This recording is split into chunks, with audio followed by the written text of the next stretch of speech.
Bulavanaka and welcome to Fiji Village Play. I'm your host, Alipate Narawa. Coming up on the show today, we'll be looking at a couple of things. We've got we'll be taking a look at a recap of the Crusaders annihilating the Ndrua of last weekend. Also, a preview of this week's game with the Ndrua and the Force and the Hong Kong Sevens. Remember, that is coming up next weekend. We'll also be taking a look at that in our second segment, and also the Waitu Regatta, outrigger paddling. If you haven't heard about this, well, I've got a special guest coming up that'll be talking a bit about that a bit later on. But in the meantime, going back to last weekend's game with Ndrua and the Crusaders, we got a bit of a hiding. 69 points to 26. Cody Taylor had 4 tries, and this game was important for the Crusaders to win because they had, this was their 100th game at Apollo Project Stadium, and this was also their last game before they moved back to their new stadium, which they will be playing from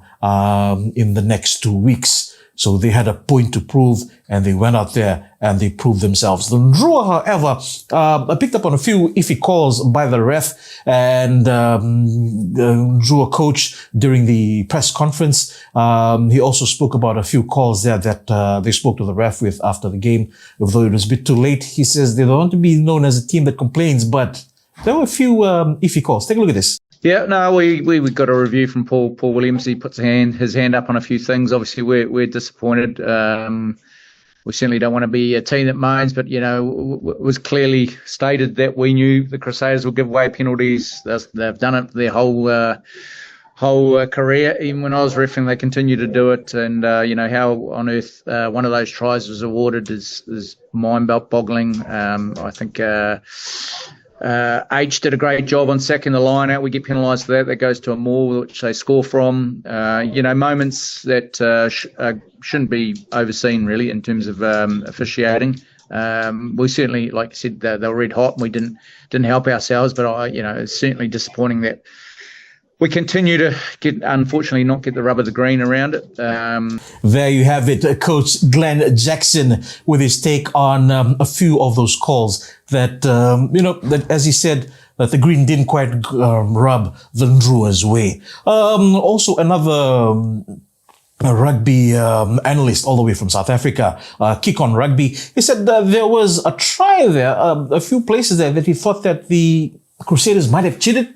For instance, in the try that ended up with Fihaki scoring when Jordan cut through the middle just next to the ruck, and he said that it looked like one of the forwards for the Ndrua was being impeded by George Barr. Let's take a look at this and let me know what your thoughts are. Because in this instance, George Bower, as you can see over there, has got nothing to do with the play, but you can see him hassling a defender where Will Jordan runs straight through that line. It's that defense.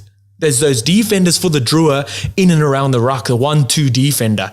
Okay, so they make the switch behind the ruck. They come back down the blind side. Shalfoon throws that inside ball. George Bower is hassling that defender who would have been in the line there.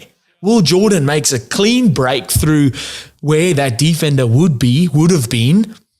Pass through, little step, offload, Shea Fiaki scores in the corner. So for me, for the Crusaders, and I'm smiling because it's, man, if you can get away with it, be my guest. Go for it, okay? That's up to the ref and the TMO and those guys to pick up. Well, there you see, video evidence is pretty much condemning if you're not a Crusaders supporter. But taking a look at this week, okay? So this week, we've got a couple of interesting games coming up in the Force versus the Ndrua's match. There's 1 point separating the Ndrua and the Force. The Ndrua currently have 8 points on the table, and they're currently sitting at 10th place, and just above them on 9 points are the Force, who have also won 2 games, but they're on 9 points because of their huge win over the Reds over the weekend, which no one actually saw coming.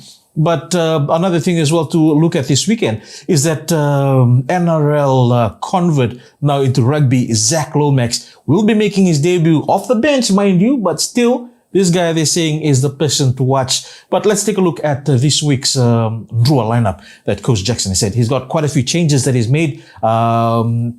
For instance, these starting at right wing. Okay, former Fiji Airways national men's sevens winger Isikeli Basialo. He'll be making his start and debuting for the Drua finally this week. He makes his start on the right wing. Also, Jackson has decided to stick with his trusted front row. You've got Zuriel Tongetamait Huka, Hereti Hetet at prop, as well with Mesake Ndonge. In the locks department, he's got co-captain Isona Silasila, as well as Joseva Tamani, who is back in the starting lineup.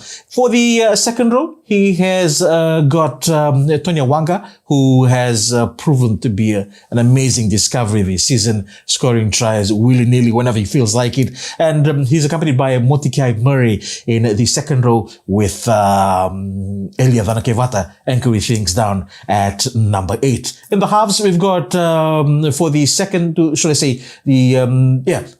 week running, we've got Isaac Fines Leliwasa and Isaiah Armstrong Ravulo. And in the midfield, we've got Yosefo Namwade. Sorry, this guy is definitely, every time he touches the ball, you know that he's going to take more than 2 people to put him down and all that before he releases the ball to a supporting player. So he is at midfield at second, with returning co-captain Tunraki Samusamuvonre at center. The back three are very interesting this weekend, because Jacko has moved Elisandro Sese from the fullback position to left wing, which used to be Ponipata Longonimasi, who's out with injury. He's moved Rosese to left wing, and Basialo debuting on the right wing, and then holding things down on at fullback is Isikeli Rambitu. On the bench, you've got, let's just say, Kurvoli, who's finally back on the team, but starting from the bench. He is there with Manasa Mataele as reserves for the backs. Coach has gone for a 6-2 split again. And for the forwards, we have got Mesulaiman Dolokoto, who's back from injury. We've also got Emosi Tungiri and Samuel Atawake. Mesake Vodevode is starting from the bench this time, as well as Kichone Salawa and Vilive Miramira. Remember, this is definitely the game to watch, as these two will try and change things up with the way things are going on in the top 6. They're ranked 10th and 9th at the moment, but the game this weekend could still decide if they can go further up the ladder. The game starts at 4:35 p.m. this Saturday, so make sure you're out there cheering our boys out. Coming up after this, we're talking about the Hong Kong Sevens.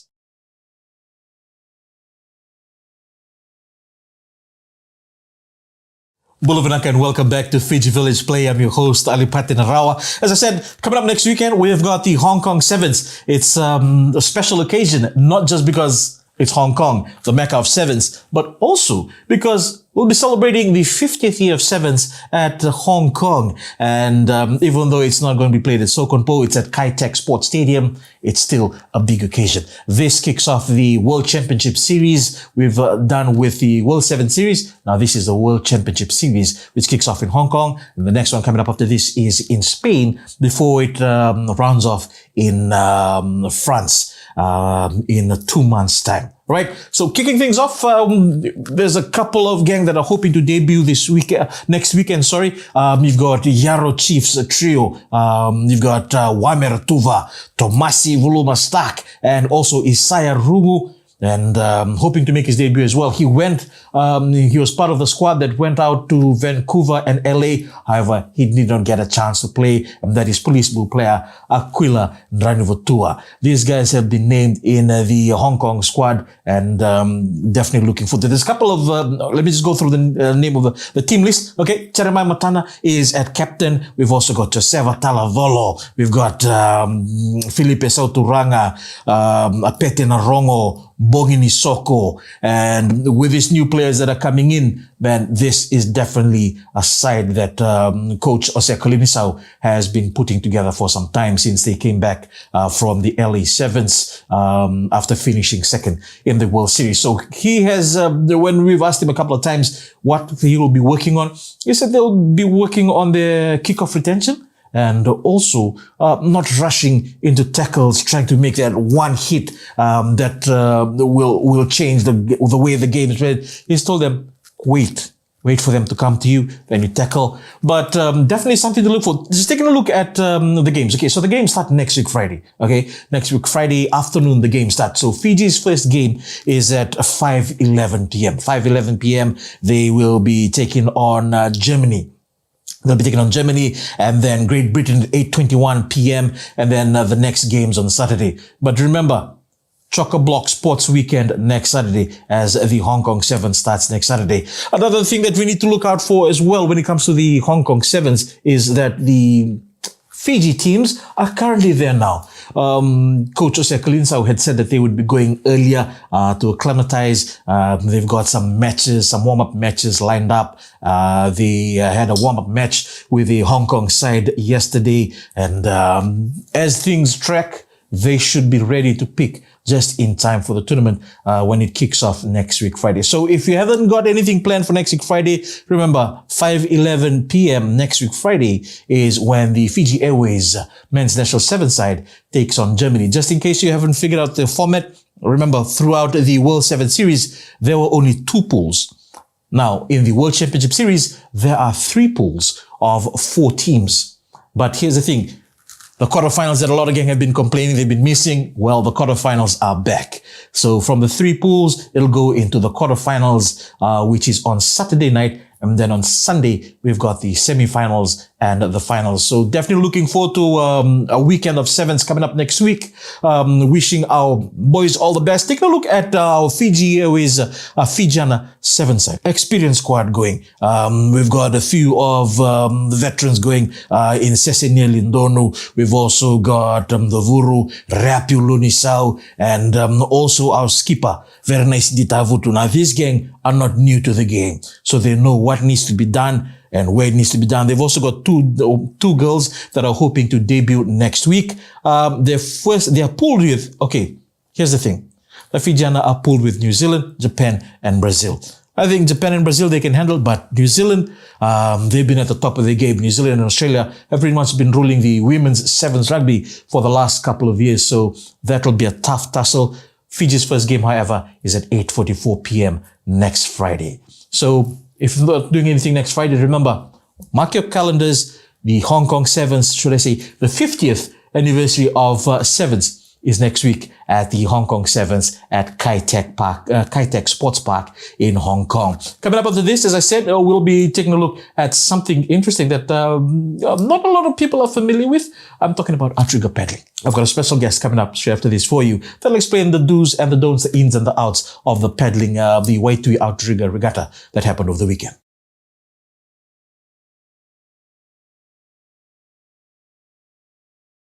Bulavanak and welcome back to Fiji Village Play. I'm your host, Alipate Narawa. And with me, as I said, I had a special guest coming in to explain a bit more about the sport of Va'a. With me, I've got FM96 personality and paddler. Can I say paddler? Of course, yes. All right, paddler. Eleanor, probably you know her as Tai. She paddles with Takia. She was also on the squad, the national squad for last year's mini Pacific Games. And she was also at the Waitui International over the long weekend. Tai, tell us a bit about that. Okay, so the Waitui International was a concept brought about by Colin Phillip. You know, he birthed the idea of inviting paddlers from all over the world to come to Fiji because, you know, Fiji's always been a hot spot because we have beautiful oceans, we have beautiful islands we can paddle to. I mean, it's a surfer's paradise. So it only seems right to bring paddlers from overseas. And over the weekend, we had it again after a 14-year lapse of not having it.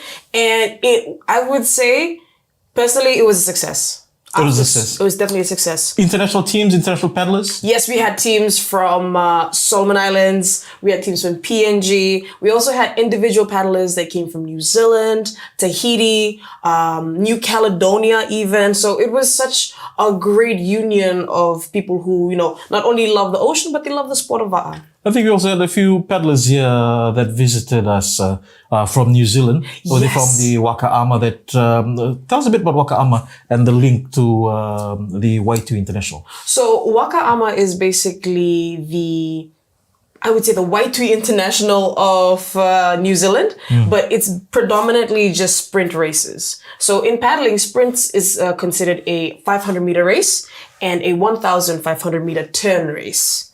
And you can do it in a team of 6, which is called a V6, or W6 in New Zealand, or a one canoe paddler, which is like a V1 here, we would say in the Pacific, or W1 in New Zealand. Why do they have to change things up? Why can't they just go with V1? V1 means one. Why the W? So the W is because in New Zealand, they call their canoes waka. Yes. So in Fiji, because it's we're also like, part Polynesian, as they like to say, we call it va'a, because va'a is the term for canoe in the Polynesian, in most Polynesian countries. Because some the Kiwis like Polynesians. But anyways, moving on. Okay, so that's why the difference is in how it's called. Okay, yes. W1 and V1. V1. Yes. All right. So did you take part in any of the events over the weekend? So over the weekend, I was more so in the background doing what I do best, and that's talk. So I got to MC. I did a couple of interviews with some of the paddlers that came off the water, and very much felt, very much FOMO that I never got to compete. But, I really can't do much. I didn't do much training. That's my fault. That's why. Yeah. That's why. But anywhoozle, nonetheless, it was so great seeing everyone, and especially the Pacific Island paddlers that came overseas to experience Fiji waters. Majority of them have never been to Fiji in the first place. They've never been. Especially our 2 paddlers that came from New Zealand. So we had Jake Sweetaulaw and Gabby. Gabby. Oh man, forgive me, Gabby. That's my girl. Goodness. But I forgot to pronounce her last name. I'm not gonna butcher it, so I'm not even gonna attempt it. But so Jake is basically like number 1 in New Zealand right now in Wakaama for sprints. So we invited him over, all thanks to his sponsors, Stonefish and Simple Green.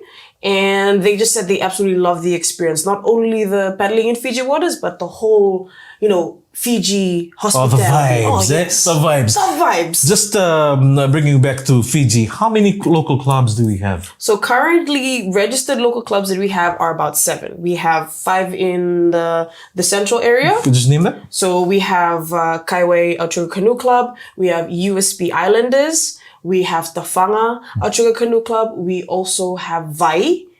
And we have Takia Aotearoa Canoe Club, which is the one that I belong to. And in the west, we have Nandi Bay and we have Vunda.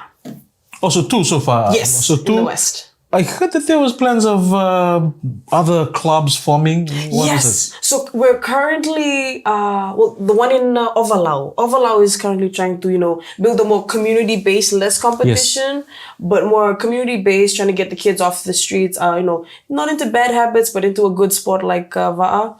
And I believe that Natewa Bay may be having one soon. I stand to be corrected. But we're trying to get more countries, more places in the Pacific or in the outer islands, Okay, because to get into it. Because, we do live in the biggest ocean in the world. And all this seems right. So this after a lapse of 14 years, the Waitui International is back.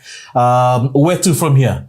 So from here, most of the paddlers will probably be preparing for the World Sprints happening in Singapore in August. So August, are you prepping for that? That is something I'm looking forward to. You did not answer the question.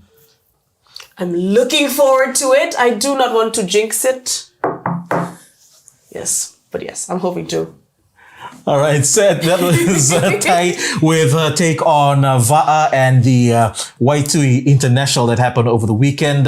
Hey, let me know in the comments who do you want to see on the show with me, and what other sports that you want to see being discussed. We could even go out and do interviews with them. Here, that was it for us here at Fiji Village Play. I'm Alipate Narawa. This is Tai, who's joining us, our resident Va'a expert.